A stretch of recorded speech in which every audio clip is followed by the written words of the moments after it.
What up, y'all? Appreciate you showing up, hanging out, listening to my dumb ass. Like and subscribe. So, I was, who had brought him up first? I know Dirt is talking about him. But I think, was it, oh no, it's Alex? No, it was Sean. It was Sean. We talk about the Mighty Keef. That dude who used to do skits and blah, blah, blah. And he used to be funny, but now he's just crying.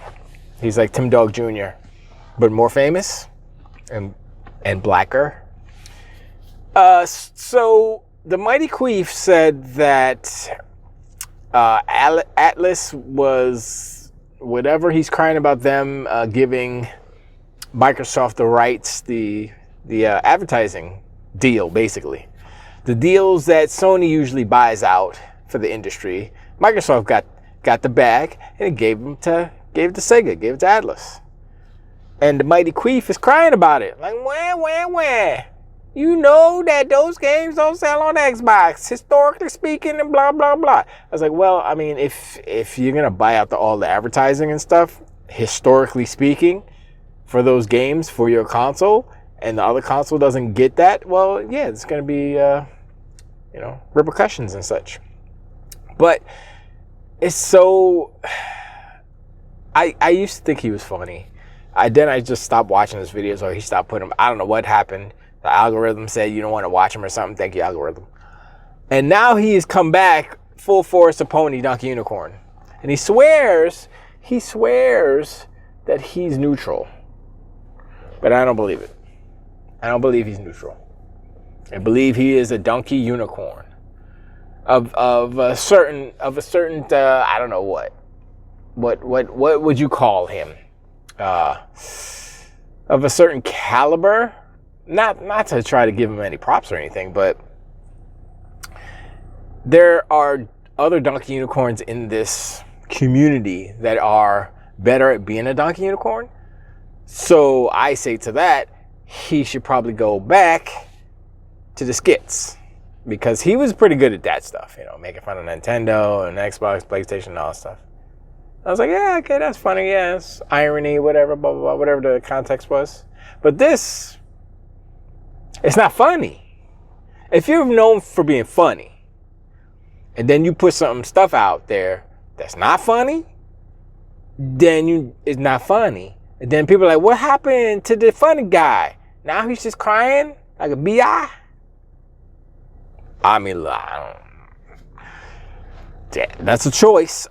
Does he get more views for crying about stuff, or does he get more for skits? I mean, I know skits are harder because you actually have to write stuff. Or does he? I don't even know if he writes. I mean, Dirt I was watching Dirt before I pressed record, and he's like, "What? This is what he does," and he did an exact. And I was like, "Yeah, that's exactly what he does." He puts on a hat, he changes his shirt or something. And there's a bunch of content creators who do that. It's not that hard. Just gotta have either chops at improv and a pretty good premise, and some cool shirts, whatever. And I saw Dirt do it. I was like, oh, okay. I could do that, because he literally did it like right on the fly, live, and I was like, oh, okay. And actually, Stephen Colbert used to do it too on his show, the Colbert Report. He did it, but what he did was, it was clever, because he would do a Republican and a Democrat side, and so like the Republican side would be red, like a red background and stuff, and they would invert the colors of his tie. So if his tie was blue, they changed it to red, and vice versa. So when the other Stephen was talking, they would switch the colors so you would see the two different, and then they would reverse the image too. So I was like, okay, that's pretty clever. But back to the Mighty Queef. Did he realize that people would call him the Mighty Queef? He had to have known that was going to happen. Or maybe his head was so big with the pressure of the queef that he didn't realize that people would be making fun of him. They always thought that they would be like, he's the funny guy, nobody gonna make fun of him. That's not how this works. You know that's not how this works, Queefy. Yeah, just another example of knuckleheaded ponies and donkey unicorns talking blah blah blah. And like if we look at what he's talking about, which is dumb, but we look at what Xbox is doing, and they're applying pressure. They're giving bags to, you know, video game companies and this and that and the third, because if they were to say, okay, we're not going to do that, we're just going to make good games and blah blah blah, that's not how it works. Because, and this is the thing that concerns me the most. Sony, who is quote unquote the industry leader or whatever, they're not really, but sure, their behavior is dictating a lot of movement and a lot of behaviors in the industry. For example, PlayStation, Sony, they're buying these exclusives. And in their contracts, they're saying, no, you can't put this on Game Pass. This ain't going to be on Xbox ever, never, ever. Blah, blah, blah, blah, blah. Same thing Nintendo was doing back in the day. I don't know. Anyway, we don't need to revisit that. But that is behavior that is proliferating through the industry. And now, you know, a company that was getting the bag from PlayStation and getting these contracts go to Microsoft and say, can we get the bag? Or Microsoft says, yo, we got a bag for you. Boom, right? But then it's like, okay, are we, Microsoft, going to do the same thing that Sony did? Because what Sony was doing was anti-competitive, and it was bad for the industry. It's bad for the health of the industry. And I know that Phil, at least Phil, feels that he needs to be proactive in creating a healthy environment for the video game industry. Realize this. I'm not just saying this because I like Xbox or I like Phil or whatever. I like video games. And in order for video games to succeed and to continue, the health of the industry is paramount. It needs to be prioritized. And Sony is not prioritizing the health of the industry. All they care about is making money. And so they want to kill everybody else and in order to profit. They don't care about the industry. They don't care about you. All they do is care about making money. Because remember, Sony is not just PlayStation. PlayStation used to be their moneymaker. Not anymore. Not after Concord, the worst game ever. Not after Bungie acquisition, the worst acquisition ever. They're not making that money anymore. So now things are changing over at PlayStation. I don't think that's going to change how they handle contracts, because that is ensuring that it's implying that they would sell more consoles because they're exclusifying all these games when, you know, ultimately Microsoft has the bigger bag. And so if Phil and Sarah look at Matt and say, all right, Matt, we're going to go with your plan and outspend PlayStation. And it wasn't about buying up all these studios. It's also about handing the bag to Atlas, handing the bag to Square Enix, handing the bag to all these companies that would usually get bags from Sony. But Sony's a little thin right now. Things a little tight over there. And so Microsoft was like, we got too much money. And so if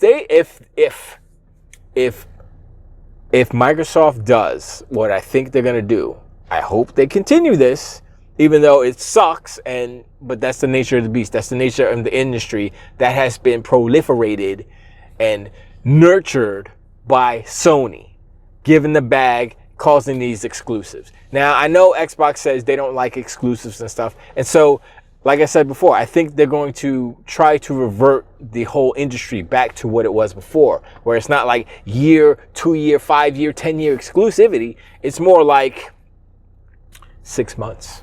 A year at most, you know what I'm saying? Or maybe there's, I don't know, green armor on the Xbox. No, they probably wouldn't do. They probably do just time exclusivity. You know, it's easier, like a 6-month thing. And that's a little less egregious than what Sony is doing, you know? And you know what? I mean, I know a lot of fanboys, a lot of Xbox would be like, yo, hey, it's karma, right? So you do the same thing. Nope, you can't put it on PSN. Nope, no, they're not getting the game until forever, never. All fair, right? All's fair in war, right? So, I mean, if it was, I mean, I bet you Matt Booty is saying that. He's like, nah, we going to spend them out. We getting all the exclusives. And the thing is, like, a 6-month exclusive deal is cool But it's actually not necessary because the Mighty Queef admitted that he thought that that game, what's the name of that game? it's the Atlas game, the game that I think the demo's out on Xbox. He said that he thought the game was exclusive to Xbox. That means the marketing is working. That's the same thing that happened with Harry Potter. Everybody thought it was PlayStation exclusive, but it wasn't because they weren't allowed to advertise it. So this is something that Sony has created. Now, I mean, I don't know if it has happened before as far as other games and other corporate and companies and stuff. So, you know, I might be wrong in that. But it came up with Hogwarts Legacy, and it came up during the ABK trial where, oh, this is Sony and this is how that contracts works and blah, blah, blah. So, you know, that's when I first heard of it. Maybe I have to go back into the archives of video games and see if it, I mean, maybe it was existing before, but as far as like, they can't even put it on their, like, it's, yeah, they have the marketing, but they can't put it on their own YouTube channel, or they can't talk about it on Twitter or something, like just them themselves. I mean, sure, whatever. I mean, that plus the, you know, you can't put it on Game Pass. It's just, it's draconian, and it's a sign that Sony is scared of competition. So they don't want competition. They want to try to squash any type of competition. Instead of being a better company and making better games, they're trying to buy their way into first place. They're trying to fix the game so they don't have to play by the same rules.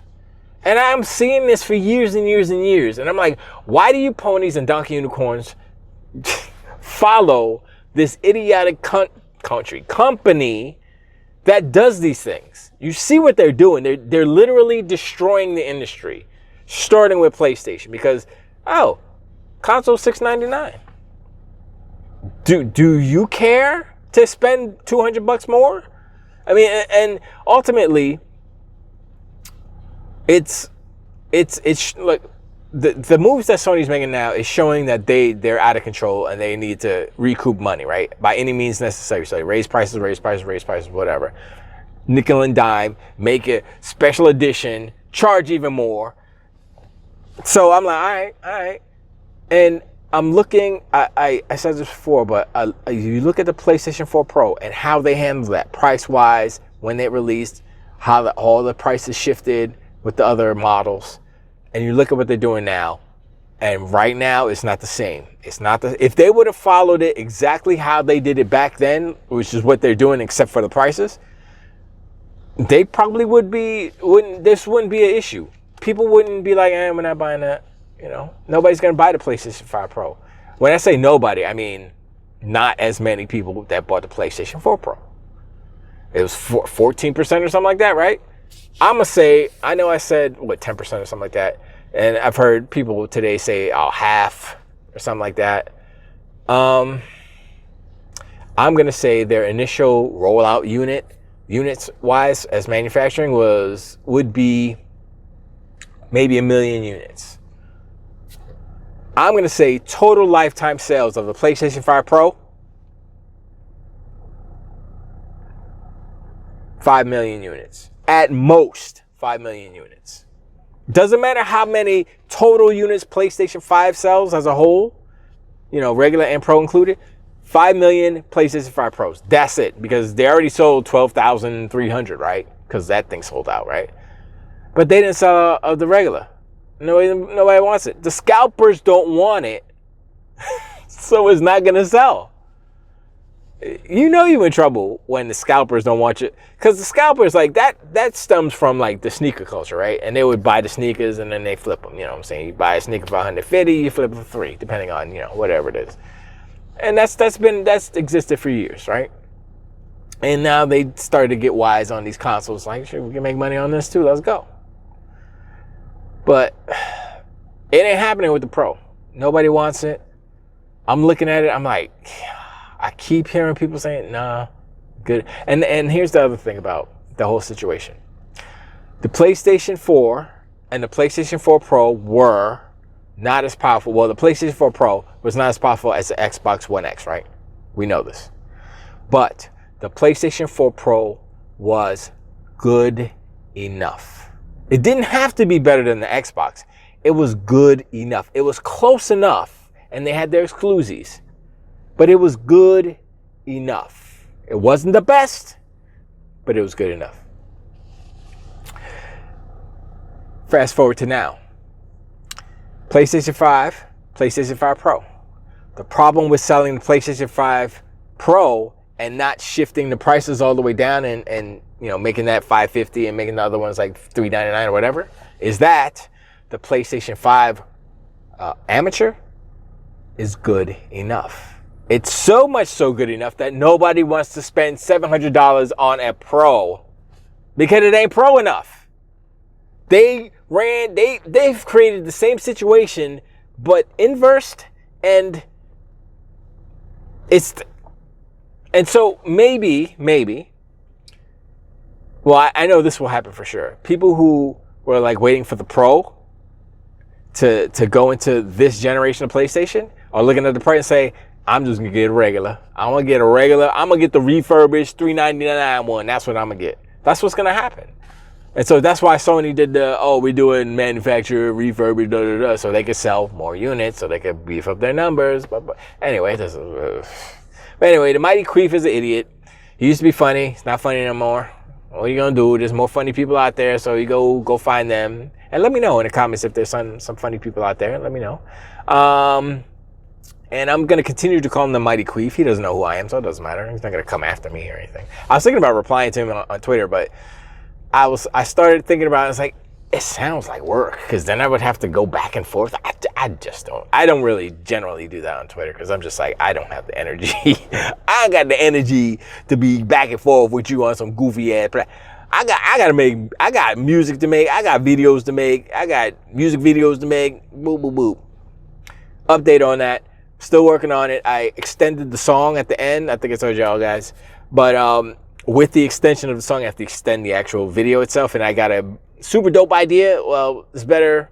It was a cool idea because the original video was just one thing. And then I added it to make it kind of full circle thing. So I was like, okay, I kind of like this. So that being said, it's going to take me some more time. So since this is October, orange, I figure I would lay low, not release it this month, but I'm definitely releasing it in November. So I'm going to work hard for this whole month, bust it out, get it to where I want it to be. And it's definitely coming out in November. So that's what's up, even though it's probably like 6 months late, but that's okay. It's a forever title type of song. Yeah, it actually is. Anyway, appreciate y'all hanging out. This my like and subscribe. Let me know in the comments what you think about Mighty Queef. Was he funny? Is he funny? Is he still funny? Do you listen to him? If you're a pony and or donkey unicorn, do you kind of follow his sentiment, or do you think he's just a crybaby like Tim Dog? We need to start like a sect or something of the crybaby pony donkey unicorn tiers. I don't know.